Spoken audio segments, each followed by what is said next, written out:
observation here, a poor couple there to receive the trophy from Lord Carr, chairman of the Prudential Assurance Company.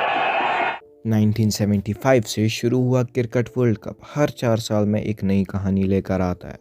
Her world cup में कुछ unforgettable moments होते हैं। कपिल देव का 1983 में world cup जीतना, तो कभी 1987 का डिसअपॉइंटमेंट जब इंडिया अपने होम ग्राउंड पर सेमीफाइनल्स में ही हार गई। एक इंडियन क्रिकेट फैन के लिए ये टूर्नामेंट सिर्फ एक गेम नहीं है, एक जज्बा है। फिर आता है 1996 का वर्ल्ड कप। इंडिया एक और बार सेमीफाइनल्स तक पहुंचता है। इस बार कोलकाता के ईडन गार्डन्स में अपने पैशनेट क्राउड के बीच। एक्सपेक्टेशंस आसमान पर थी। सबको लगा यही वो मोमेंट होगा जब इंडिया एक और बार अपना नाम हिस्ट्री में लिखेगा। लेकिन जो हुआ वो किसी ने इमेजिन भी नहीं किया था। एक मैच एक क्रिकेटिंग स्पेक्टल से एक कियोटिक नाइटमेयर में बदल गया। मैं कभी अपने देश से गद्दारी नहीं करूंगा, अपनी टीम से गद्दारी नहीं करूंगा। मैं ये आज इसलिए आज मेरा मन हल्का हो गया, क्योंकि ये 96 का मैच मैं लाइफ में कभी नहीं भूल सकता हूं, क्योंकि ये मैच के बाद मेरा करियर खत्म किया गया। स्केपगोट जो बोल रहे हैं बिल्कुल थर्ड क्लास स्टेटमेंट है। स्केपगोट ये खुद अपने गुनों की वजह से टीम में से ड्रॉप हो गए। 1996 क्रिकेट वर्ल्ड कप का सेमीफाइनल एक ऐसी स्टोरी है जो सिर्फ क्रिकेट के शौकीन लोगों तक सीमित नहीं है। ये एक हिस्टोरिक इवेंट बन चुका है। इमोशंस और कंट्रोवर्सी सब एक साथ दिखाई दिए। इंडिया और श्रीलंका के बीच ईडन गार्डन्स कोलकाता में ये मैच सिर्फ एक गेम नहीं था, बल्कि नेशनल प्राइड का सवाल बन गया। जब सचिन तेंदुलकर, जो हर इंडियन फैन के लिए एक हीरो है, आउट हुए और इंडियन बैटिंग लाइनअप कोलैप्स कर गई, तो पूरे स्टेडियम में एक अजीब सी हवा छा गई। फैंस का फ्रस्ट्रेशन बोतल फेंकने और सीट जलाने में बदल गया। मैच को middle of the game he stop करना पड़ा और श्रीलंका को वॉक ओवर डिक्लेयर कर दिया गया। तो क्या था वो मैच जिसने एक टीम को जीत के आसपास लेकर हार के साथ भेज दिया? कैसे ईडन गार्डन, जो क्रिकेट का टेंपल माना जाता था, एक बैटलफील्ड बन गया? और कैसे फिक्सिंग एलिगेशंस ने इस मैच को मोस्ट कंट्रोवर्शियल मैच बना दिया? ये है 1996 के वर्ल्ड कप सेमीफाइनल की पूरी कहानी, जो हमेशा याद रहेगी एक क्रिकेटिंग ट्रेजेडी के रूप में। अगर टीम्स की बात करें, इंडिया और श्रीलंका दोनों अपने प्राइम फॉर्म में थे।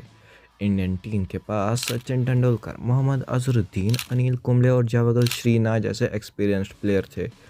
ये वो प्लेयर थे जो हर इंडियन फैंस के लिए एक इंस्पिरेशन थे, और फैंस का भरोसा था कि इंडियन वर्ल्ड कप जीत सकता है। श्रीलंका के पास अपना गोल्डन जनरेशन था, सनत जयसूर्या, मुथाया मुरलीधरन और अरविंदा डिसिल्वा। मैच का वेन्यू था ईडन गार्डन्स कोलकाता, एक ऐसा स्टेडियम जो क्रिकेट का टेंपल माना जाता है। स्टेडियम पूरा पैक्ड था और फैंस अपनी टीम को सपोर्ट करने के लिए एक्साइटेड थे। पर इस मैच में सिर्फ प्लेयर्स और फैंस इन्वॉल्व नहीं थे। फिक्सिंग एलिगेशंस ने एक नई शैडो क्रिएट कर दी।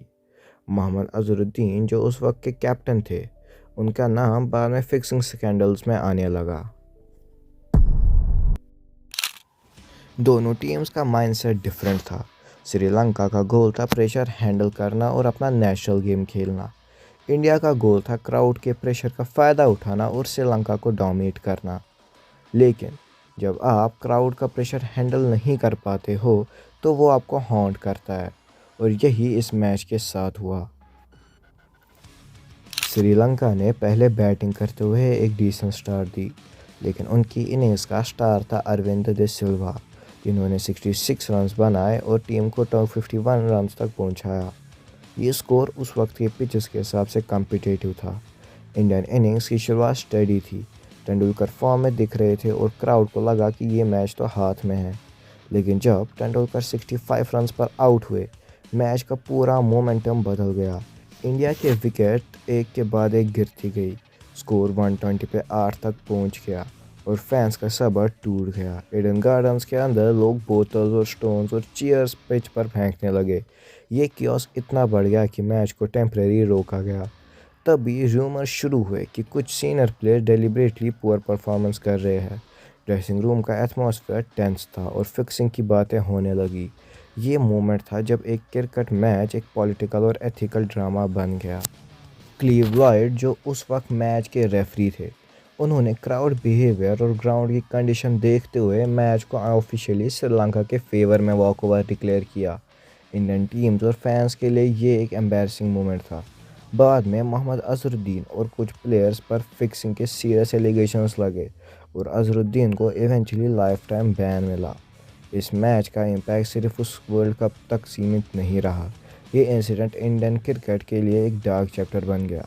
इसमें फिक्सिंग स्कैंडल्स, क्राउड बिहेवियर और एथिकल इश्यूज सब इन्वॉल्व थे। आज भी इस मैच को क्रिकेट के सबसे अनफॉर्चुनेट इवेंट्स में गिना जाता है।